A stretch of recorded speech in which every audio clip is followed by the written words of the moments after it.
Sanjeev Kapoor Khazana மூலமா கீதா உங்க எல்லாருக்கும் வணக்கம் சொல்லிக்கிறேன். இன்னைக்கு நாம பார்க்க போறது வந்து கேழ்வரகு தோசை. உடம்புக்கு ரொம்பவே நல்லது அது. அதனால அது எப்படி பண்ணணும்ங்கறத நான் உங்களுக்கு சொல்லப் போறேன். வாங்க பார்க்கலாம். முதல்ல ஒரு பெரிய பவுல் எடுத்துக்கணும். இன்னைக்கு நான் யூஸ் பண்றது வந்து கேழ்வரகு மாவு கடையில இருந்து வாங்கினது யூஸ் பண்றேன். ஆனா நார்மலா வந்து நீங்க என்ன பண்ணனும்னா கேழ்வரகை நல்லா கலஞ்சி உணர்த்தி காய போட்டுட்டு முளை கட்டிட்டு அதுக்கு அப்புறமா நீங்க அரைச்சு ஊற வச்சு அரைச்சு தோசை பண்ணீங்கன்னா இன்னுமே ரொம்ப டேஸ்டியாவும் இருக்கும் உடம்புக்கு இன்னும் நல்ல சத்தும் கிடைக்கும் சோ இன்னைக்கு இது ஒரு கப் எடுத்துட்டாச்சு தயிர்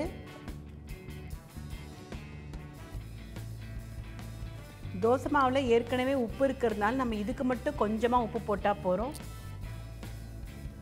சேர்த்துக்க வேண்டியது கொத்தமல்லி பச்சை மிளகாய் எல்லாமே பச்சையா போடலாம் தாளிச்சு கொட்டணும்னு அவசியமே இல்லை அந்த தோசை கல்லுல அதுவாவே நல்லா டோஸ்ட் ஆயிடும் இஞ்சி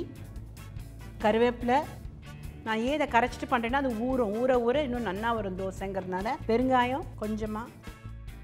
வெங்காயம் ஒரு கப்பு சின்ன வெங்காயம் போடலாம் வெள்ளை வெங்காயம் போடலாம் நான் வந்து இன்றைக்கி பெரிய வெங்காயம் போட்டிருக்கேன் நீங்கள் வந்து வெள்ளை வெங்காயமும் போட்டு பண்ணி பாருங்கள் இன்னும் ரொம்பவே நல்லாயிருக்கும் பூண்டோட இது கூட போடலாம் அந்த தழையை போட்டு கூட பண்ணலாம் இப்போது நம்ம சேர்க்க போகிறது தோசை மாவை ஏற்கனவே வீட்டில் இருக்கிற தோசை மாவை இதோட கலக்க போகிறேன் நான்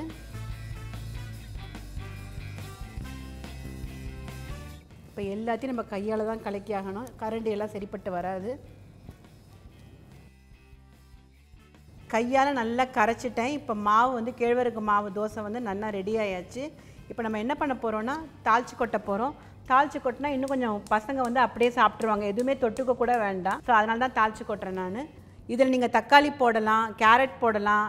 வேக வச்ச கறிகாய் எது வேணாலும் போடலாம் இப்போது எண்ணெய் விட்டாச்சு கொஞ்சம் கடுகு கொஞ்சம் ஜீரகம் ஜீரணத்துக்காக ஜீரணம்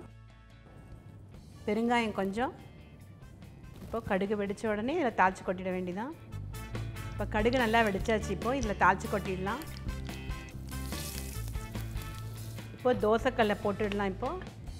இது ஊறணும்னு அவசியமே இல்லை அதுக்காக தான் நம்ம வந்து தயிர் போட்டிருக்கோம் உங்களுக்கு இன்னும் பயமாக இருந்ததுன்னா சாஃப்டாக வருமா வராதா அப்படிங்கிற ஒரு பயம் இருந்தால் கொஞ்சோண்டு குக்கிங் சோடாவும் பேக்கிங் சோடாவோ போடலாம் பட் அது வந்து அனாவசியம் அது இது தயிர்லேயே உங்களுக்கு நல்லா சாஃப்டாக வரும் ராகி தோசை ரெடியாக போகிறது இது ரொம்ப மெல்லிஸாக வராது ஏன்னா நம்ம வெங்காயம் இது எல்லாம் போட்டிருக்கோம் அதனால் கொஞ்சம் தடியாக தான் வரும் உங்களுக்கு மெல்லிஸாக வரணும்னா நீங்கள் எதுவுமே போடக்கூடாது அப்போ தான் மெல்லிஸாக வரும் இல்லாட்டி இது வந்து ஒரு ஊத்தப்பம் மாதிரி தான் வரும் ராகி ஊத்தப்பம் மாதிரி தான் வரும் இது கொஞ்சமாக எண்ணெய் விடலாம் ரோஸ்ட்டாக வேணும்னா ரோஸ்ட்டாகவும் சாப்பிட்லாம் ஒரு மாதிரி சாதாவாக இருக்கணும்னாலும் சாதாவாகவும் சாப்பிட்லாம் ரெண்டுமே ரொம்பவே சுவையாக இருக்கும் சாப்பிட்றதுக்கு நீங்கள் ராகி தோசையில் மட்டும்தான் இந்த மாதிரி பண்ண முடியும்னு நீங்கள் நினைக்காதீங்க நீங்கள் வந்து பாக்கி வகையான மாவையும் வந்து ட்ரை பண்ணி பார்க்கலாம் பாஜ்ராவில் பண்ணி பார்க்கலாம் நான் இதில் பண்ணி பார்க்கலாம் எல்லா வகையான சத்தான மாவையும் நீங்கள் தோசை மாவோட கலந்து குழந்தைங்களுக்கு இந்த மாதிரி ஆரோக்கியமான கறிகாயோடு போட்டு கொடுக்கலாம் ஸோ ராகி தோசை ரெண்டு பக்கமும் நல்லாவே வந்தாச்சு ஸோ ராகி ஊத்தப்பம் ரெடி ஆயாச்சு நல்லாவே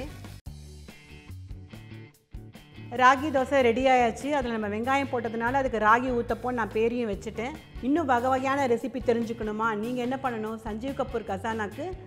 லைக் பண்ணணும் ஷேர் பண்ணணும் சப்ஸ்கிரைப்பும் பண்ணணும் மறக்காமல் கமெண்ட்டும் பண்ணணும் அடுத்த ரெசிபியோடு உங்களை சீக்கிரமாக சந்திக்கிறேன் பாய்